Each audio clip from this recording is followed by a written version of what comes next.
Bonjour tout le monde, youpi, Bonjour tout le monde. bienvenue dans la série de mini-zoom Confession d'une facilitatrice avec des facilitateurs d'Access Consciousness et leurs outils chouchou.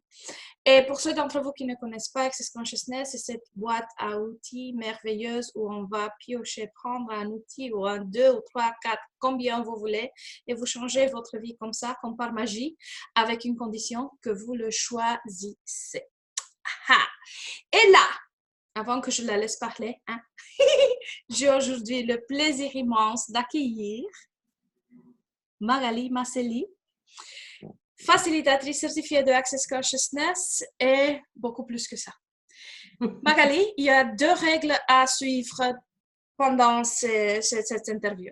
1, on s'amuse. 2, quand on faillit de s'amuser, on va appliquer la règle numéro 2. Ça veut dire, vous appliquez la règle numéro 1. De toute façon, on va s'amuser. C'est compliqué, hein? C'est trop compliqué. J'ai déjà fait un grillage de cerveau, pas possible. Et puis Magali, attends, on va faire ça très dramatique. T'es qui, toi? Et quel est ton outil préféré? Effectivement, tu sais, tu aurais pu mettre une lumière sombre autour et une voix. Ouais, c'est ça. Alors, je suis qui, moi?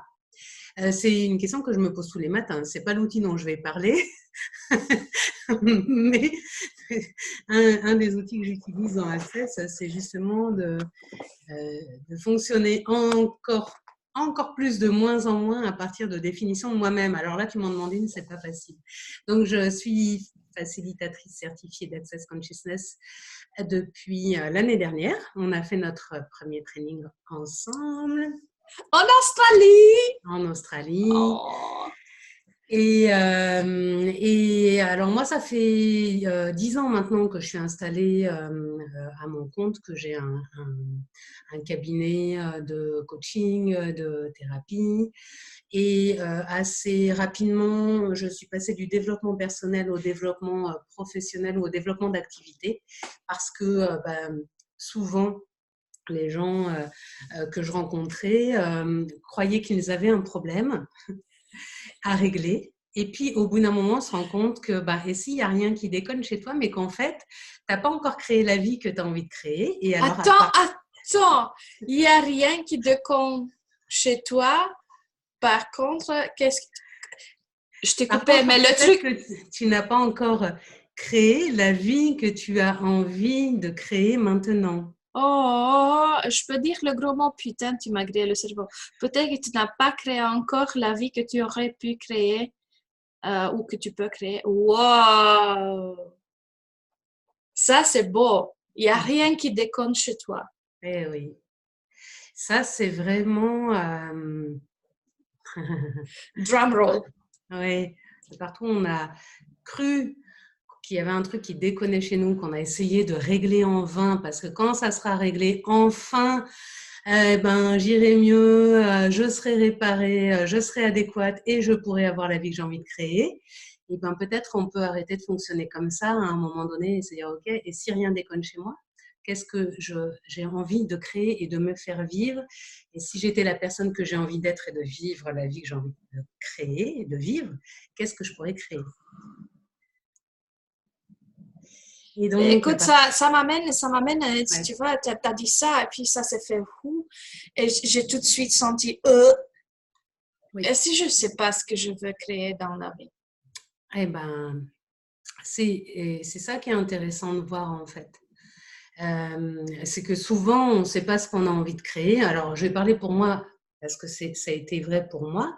Et puis, pour les personnes que j'accompagne, on ne sait pas la vie qu'on a envie de créer parce qu'on a oublié de se poser la question depuis un moment, puisqu'on est tellement occupé à régler des problèmes et à se réparer soi-même. Et à réparer les autres. Et oui, et en plus, on croit qu'on est toujours la même version de nous-mêmes qu'on doit réparer d'il y a 10 ans, alors que si ça se trouve, on a changé et qu'on n'a plus du tout les mêmes aspirations.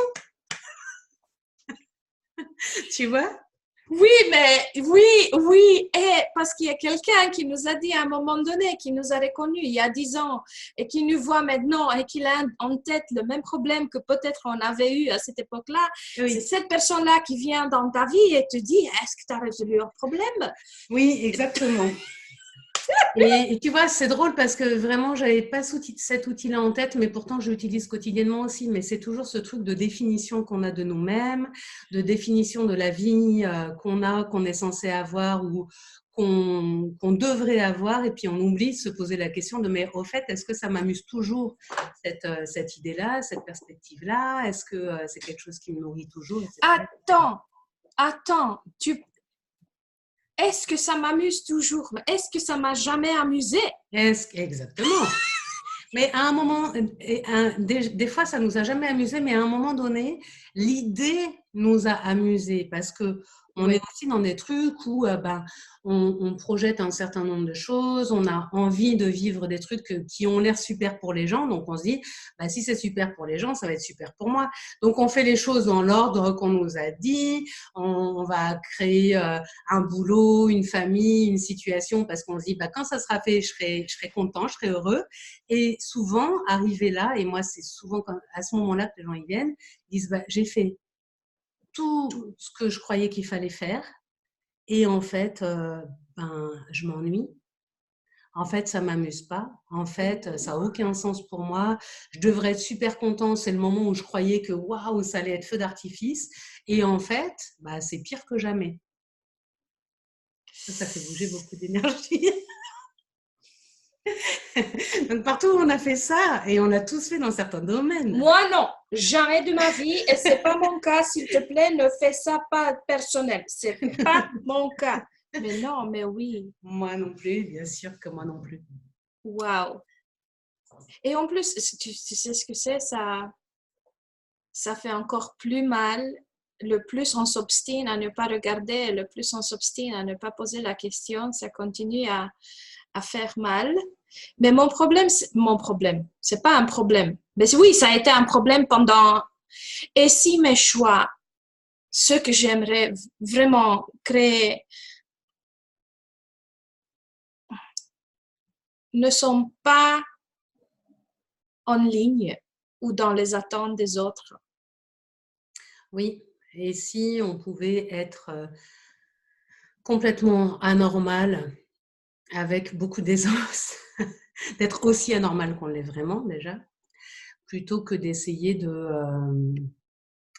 se réparer. Mais c'est ce que tu dis, en fait, il y a ce truc de quand tu arrives au moment où tu es censé avoir créé le truc que tu voulais et que tu te rends compte que en fait tout le monde se contente de ça, mais moi je veux beaucoup plus grand, beaucoup plus amusant, beaucoup plus joyeux, beaucoup plus surprenant. Et comme souvent, du coup, au lieu de dire ok, quoi d'autre est possible, eh bien, on va plutôt retourner le truc vers soi, se dire ah ouais, alors c'est moi qui dois pas être normal de ne pas me satisfaire de tout ça, puisque tout le monde s'en satisfait. Oui. Donc, il doit y avoir un truc qui déconne chez moi. Et là, on va commencer à partir dans chercher qu'est-ce qui déconne. Et puis alors là, on retombe dans tous nos mécanismes. Mais oui, mais parce que quand j'étais enfant, blablabla, quand, etc., etc. Et du coup, on se confirme qu'il y a un truc qui ne va pas chez nous. Ah oui, c'est ça. On va dans les histoires du passé juste pour prouver qu'on a raison à ne pas vouloir être anormal. Il y a un truc qui va pas. Ouais. Oui, oui. Ouh. Oh. Bon, ça fait bouger des choses. Mais moi, j'aimerais bien revenir au. Tu as commencé à dire qu'il y avait des gens qui venaient chez toi et tu as demandé s'il n'y avait rien qui déconnait chez toi, mais est-ce que tu n'as pas encore créé? Oui. Qu'il y a quelque chose qui. Comment tu peux reconnaître que ce que tu veux créer, c'est à toi? Comment tu peux reconnaître que ce que tu veux créer, c'est à toi?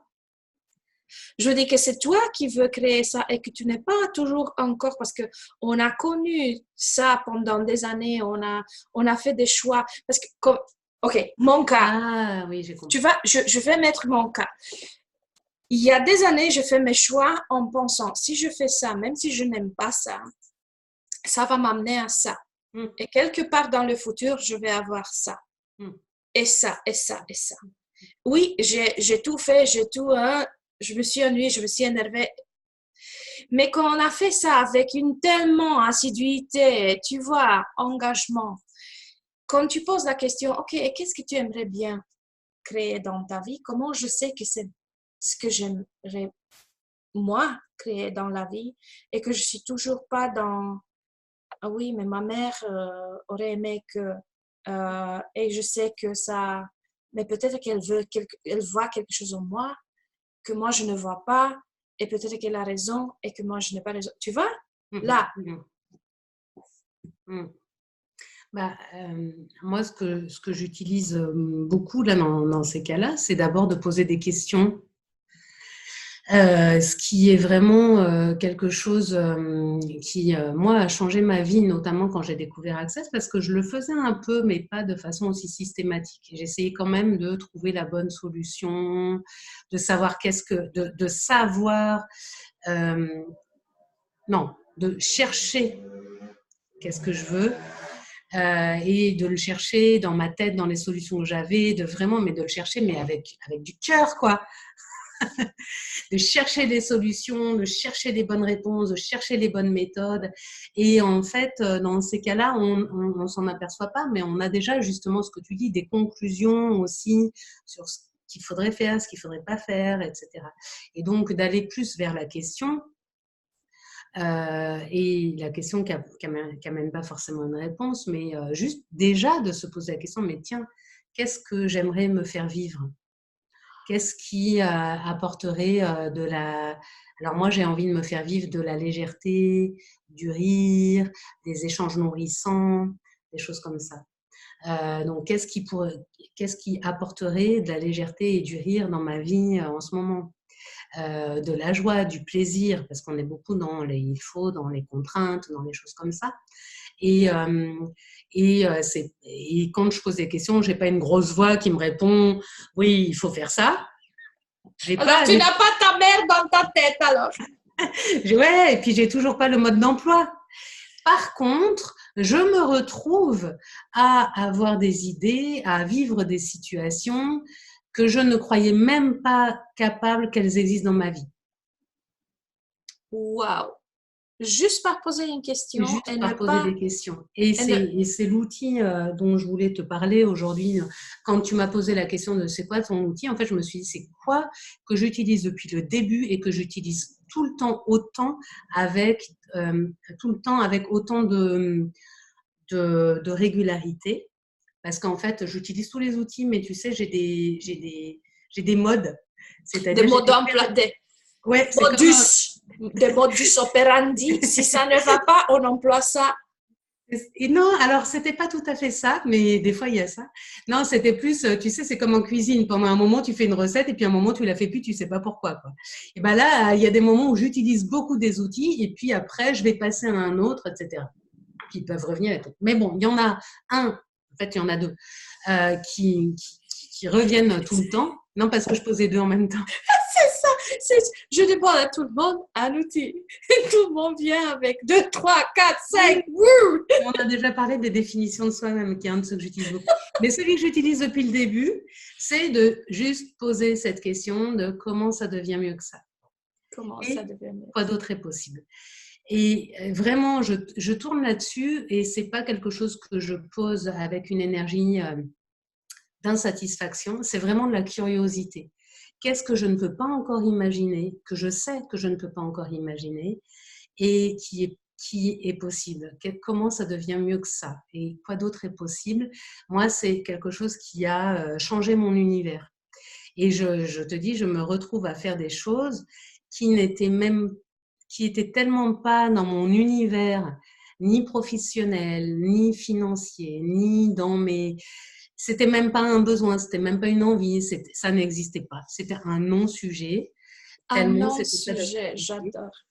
Tu vois, c'était pas un truc sur lequel je me prenais la tête puisque ça n'existait pas. Et je me retrouve à faire ça. Et par exemple, moi, je n'avais quasiment jamais voyagé. D'accord. Je n'avais quasiment jamais voyagé.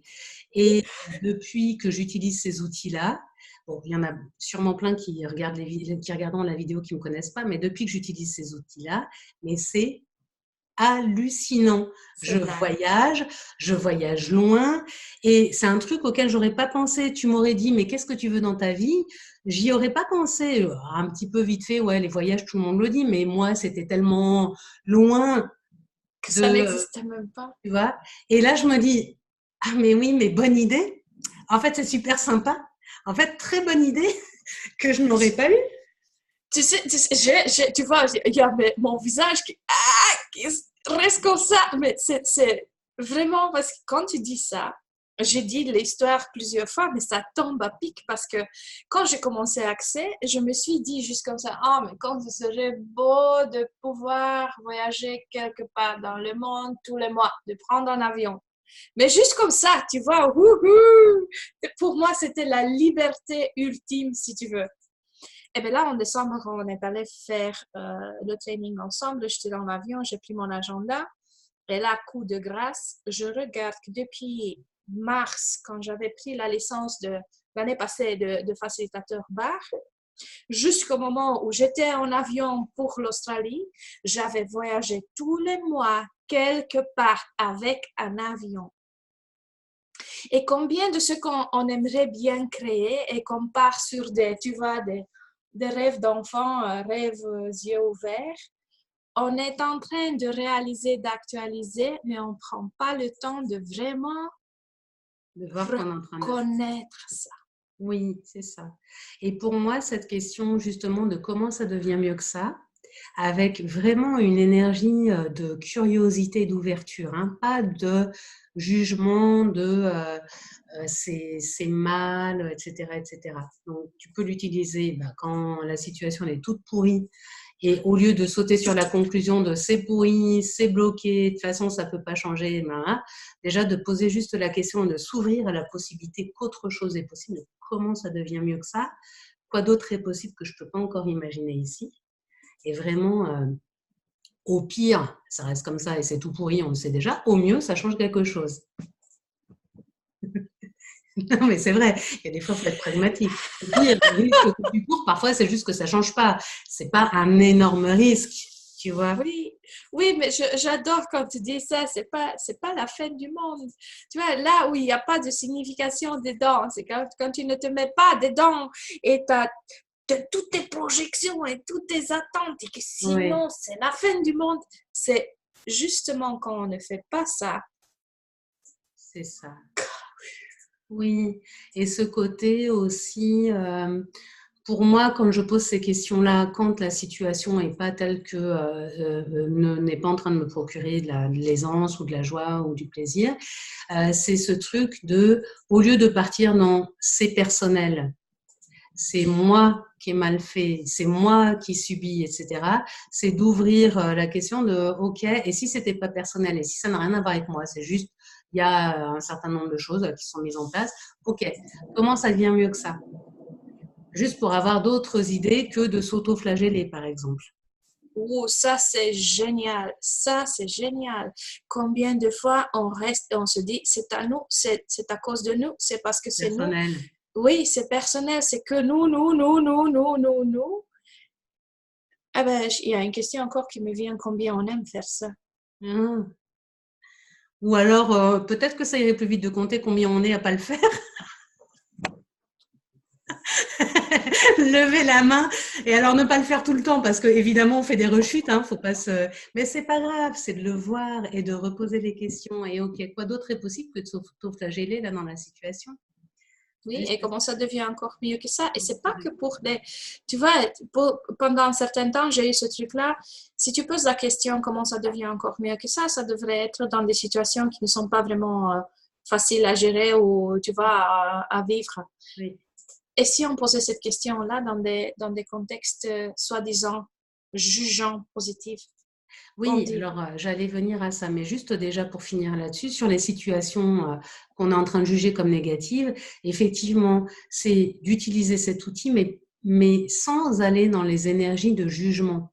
C'est négatif, ça doit changer. C'est enfin moi, quand je l'utilise, c'est vraiment l'énergie de curiosité, l'énergie des possibilités, en fait, que je sais que je ne peux pas toujours imaginer et que je peux rarement imaginer pour qu'elles soient différentes. Sinon, je tourne déjà dans quelque chose de connu, quoi. Et exactement, et même dans des situations, mais incroyables, incroyables tellement c'était extraordinaire de vivre ces situations-là, donc là, étiquetées positives. Par exemple, l'année dernière, non, il y a quelques mois, je suis allée à Dubaï. Oui, je me rappelle. Déjà, donc, truc qui n'existait pas, déjà voyager, mais alors voyager à Dubaï, ça n'existait pas. Et d'être dans cette piscine, en train de boire un cocktail avec mon fils pour son anniversaire. C'est la première fois que j'emmenais mon fils en voyage. Et d'être là et de dire à haute voix, comment ça devient mieux que ça? Et vraiment, moi, alors c'est marrant parce qu'il y a, je te raconte l'anecdote parce que ça peut faire les deux. Moi, c'était vraiment avec une énergie de curiosité.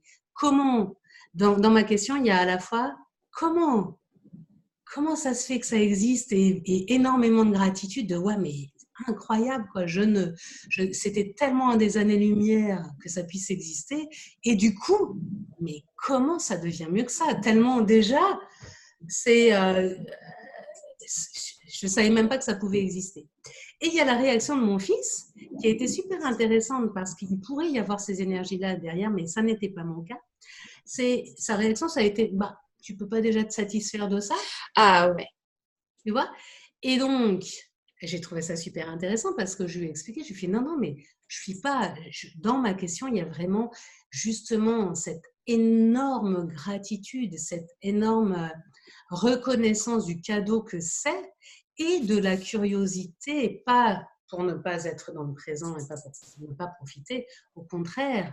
Et cette question de, mais comment ça devient mieux que ça? Tellement déjà, c'est fabuleux, quoi. Donc, tout ça pour dire, le comment ça devient mieux que ça, c'est ce truc de, justement, c'est pas pour inviter des énergies de jugement ou de conclusion qu'il faut que ça soit que comme ça pour que ça soit top. Moi, j'ai pas non plus la conclusion que j'ai besoin d'être à Dubaï dans une piscine pour Oui, c'est vivre ça. un moment extraordinaire. J'ai pas du tout cette conclusion-là. Mais je suis ravie d'avoir la possibilité d'expérimenter ça aussi. Et tu sais ce qui me vient quand tu parles de ça? La façon dont tu poses la question, ce qui me frappe, c'est pas, tu vois, c'est, il n'y a pas, je reconnais pas, je perçois pas une énergie de manque. Oui, c'est vrai. Tu vois? Parce que parfois, on pose cette question-là, mais comment ça devient encore mieux que ça? Et en même temps, on aimerait tellement bien qu'on ne ressent pas cette énergie, qu'il nous manque quelque chose et que les choses devraient aller encore mieux. Parce que quand tu dis, pour moi, c'est comme, OK, comme tu le dis, je suis à Dubaï, je suis en pleine gratitude. Moi, j'étais aussi partout dans le monde et j'étais là, waouh, wouhou, waouh. Et quand je posais, tu vois, c'était comme si j'avais atteint un certain rêve que je savais même pas que j'avais, et qu'à partir de là, j'étais encore curieuse de voir, l'univers, est-ce qu'il y a encore quelque chose? Exactement. Est-ce que, et s'il y a OK, s'il n'y a pas OK, c'est déjà waouh! Et c'est là, quand tu vois que tu fais des rencontres, je ne sais pas quoi, ou qu'il y a des choses qui t'arrivent et que tu dis, oh, wouhou! Et puis, comment ça devient encore mieux que ça? Exactement, c'est ça. Et c'est vrai, quand on s'est rencontrés en Australie, où c'était la première fois qu'on allait aussi loin, enfin, et c'est ce truc de waouh, on est en train de vivre ça, c'est fabuleux. Et est-ce qu'on a besoin de vivre ça au quotidien? Moi, j'ai pas cette notion de j'en ai besoin au sens d'énergie, de nécessité, de si j'ai pas ça, ça me manque. C'est pas vrai. Moi, chez moi, c'est très simple. Ma maison est très simple. J'ai pas de piscine pour encore chez moi. Tu n'en as pas? Mais bon, s'il y a des gens qui veulent venir me servir des cocktails chez moi et m'offrir une piscine, je prends. Mais j'en ai pas. En vérité, au quotidien, j'en ai pas besoin. Par contre, je retire beaucoup de plaisir et de satisfaction aussi dans des moments super simples et aussi à pouvoir faire simple et à avoir des énergies de débrouillardise et de système D et de pas être… Enfin voilà. Donc, c'est ce truc de, c'est pas parce que je n'en ai pas besoin que c'est pas pour autant que je peux pas en profiter et que je peux pas apprécier. Ah, c'est pas parce que je n'ai pas besoin que je peux pas en profiter ou apprécier. Oh, j'adore ça. Hein.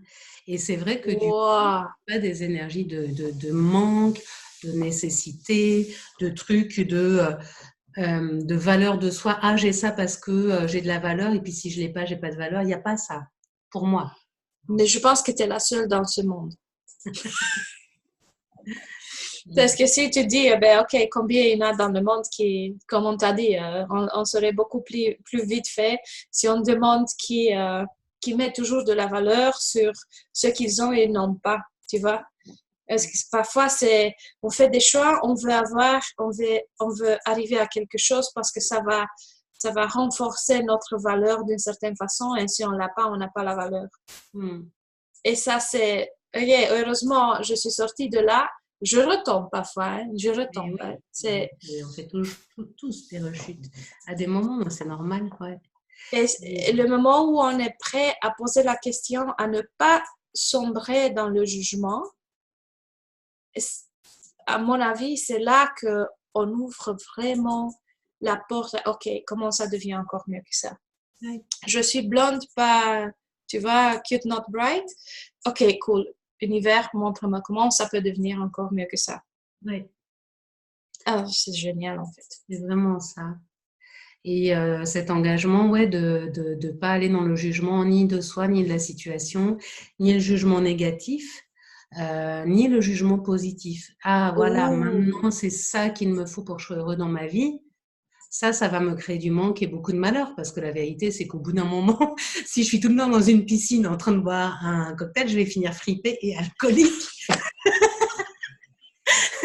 Et donc, c'est pas formidable non plus. Tu vois ce que je veux mais dire? écoute, si ça se trouve, moi, j'aimerais bien prendre, tu vois, essayer, voir combien Quel est de notre jours dans la secret? piscine Oui, ben oui. et combien de cocktails. Et effectivement, on peut mesurer. Alors voilà, des fois, on a trouvé notre seuil de tolérance à une situation professionnelle pourrie. Et au bout d'un moment, on a vu, voilà, on n'est jamais allé jusqu'à le seuil de tolérance maximum d'être dans une piscine avec un cocktail. Mais je sais quand même qu'au bout d'un moment, on pourrait s'ennuyer dans une piscine avec un cocktail. Et Donc, puis, on est des humanoïdes. Dès qu'on fait des choses, les mêmes choses plusieurs fois, ça, c'est plus intéressant, quoi. C'est, ouais, ouais. donc Wouhou! et Ah ben, Magali, moi, je vais plonger dans la piscine avec mon cocktail en main, à bah, poser des questions, comment ça devient encore mieux que ça. oui, comment ça devient mieux que ça et quoi d'autre est possible? Et vraiment, au début, c'est normal, on le fait plutôt dans les énergies de manque, de jugement, de choses comme ça. Et puis petit à petit, transformez-le avec de la curiosité, avec de la gentillesse avec vous-même. Pas comment ça devient mieux que ça parce que je suis nulle et ma vie est pourrie, mais comment ça devient mieux que ça parce que, ben ouais, si je me faisais vivre une vie plus sympa, qu'est-ce que ça pourrait créer? Juste pour moi, juste pour être gentil avec soi. Tu sais ce qui me vient dans la tête et c'est totalement fou parce que vous le valez bien. Mais oui, exactement. Ça, c'est la réclame de L'Oréal. Je sais pas. Parce que vous le valez bien. Oui. C'est ça. Heureusement qu'on n'a pas le droit à ça grâce à nos brushing parce que voilà. Mais, mais c'est exactement ça. Juste, voilà, comment ça devient mieux que ça si je veux être gentil avec moi et me faire vivre une vie en étant gentil avec moi, c'est pas la même chose que comment ça devient mieux que ça parce que je suis pas à la hauteur et ma vie elle est pourrie. Non, on est toujours à la hauteur et on est toujours plus grand qu'on a le courage parfois de reconnaître ou d'admettre. Oui. Et puis même si on n'est pas à la hauteur, c'est pas pour autant qu'on est obligé d'être méchant avec soi. Ce n'est pas parce qu'on n'est pas à la hauteur qu'on est obligé d'être méchant avec soi. Oui. Moi, il y a des fois où Ah, dans certaines j'adore. situations. Et en plus, c'est qui a mis là l'auteur? qu'il faut être bon, qu'il faut réussir, qu'il faut avoir les bons mots. Et si des fois on avait des réactions toutes pas adaptées et que pour autant on n'est pas obligé d'être méchant avec soi. J'adore ça. Je laisse ça ici. C'est... Tu le redis? C'est pas parce qu'on n'est pas à l'auteur On est qu'on est obligé obligé. d'être méchant avec soi. Tu peux le répéter? C'est pas parce qu'on est à la hauteur, on n'est pas à la hauteur qu'on est obligé d'être méchant avec soi. Le gros mot putain, ce que ça fait bouger chez moi. Ok, cool. Eh ben, écoute, grillage en direct. Merci beaucoup pour ça. Gratitude. Pour la fumée qui sent. Tu vois, si tout d'un coup l'image devient un peu floue, vous savez pourquoi. Et ce qui est rigolo, c'est que c'est quand même un outil vraiment super basique dans Access. Et au début, quand tu m'as posé la question, je me suis dit, ah ouais, quand même, je suis CF, il faudrait que je parle d'un outil un peu technique, tu vois. Il fallait être à l'auteur, non? Il fallait être à la hauteur. Et puis, je me suis dit, non, la vérité, c'est que l'outil vraiment qui change pour moi, c'est ça. Et les questions. Et merci beaucoup pour cette tranche de vulnérabilité, mais vraiment, et pour nous rappeler que, oui, il y a des moments où on ne se croit pas vraiment à la hauteur, mais ça reste avec moi, je te jure que ça va rester accroché, qu'il faut être méchant avec soi, et quand on est méchant avec nous, on est en plein jugement, on est en plein cassage Oui, voilà. Merci beaucoup pour ça. J'ai presque mal à parler. Mais avant de partir, si les gens veulent te retrouver, Magali, t'es où? Je suis où physiquement ou je suis où sur le web? C'est ce que tu comprends par ça. C'est où, si les gens veulent te stocker, ils veulent... Si les gens veulent me suivre ou recevoir mes contributions, j'ai une chaîne YouTube.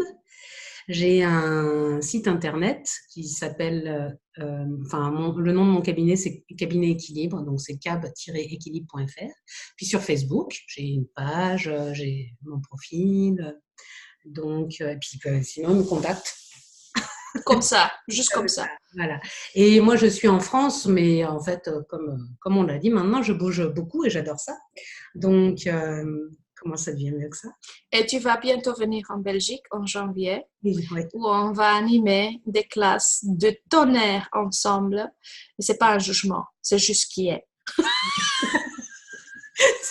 Et on a intérêt d'être à la hauteur, hein. Et si on n'est pas à la hauteur, ce n'est pas une raison pour être méchante envers nous-mêmes. Merci beaucoup et merci à tous ceux qui nous regardent. Moi, je vais revenir pour prendre des notes. Il m'arrive souvent de faire ça avec mes interviews. Merci beaucoup. Merci. Merci à toi. Et jusqu'à la prochaine. Mouah, tout le monde. C'est ce que tu offres. Bisous. À bientôt. Mouah. Ciao tout le monde.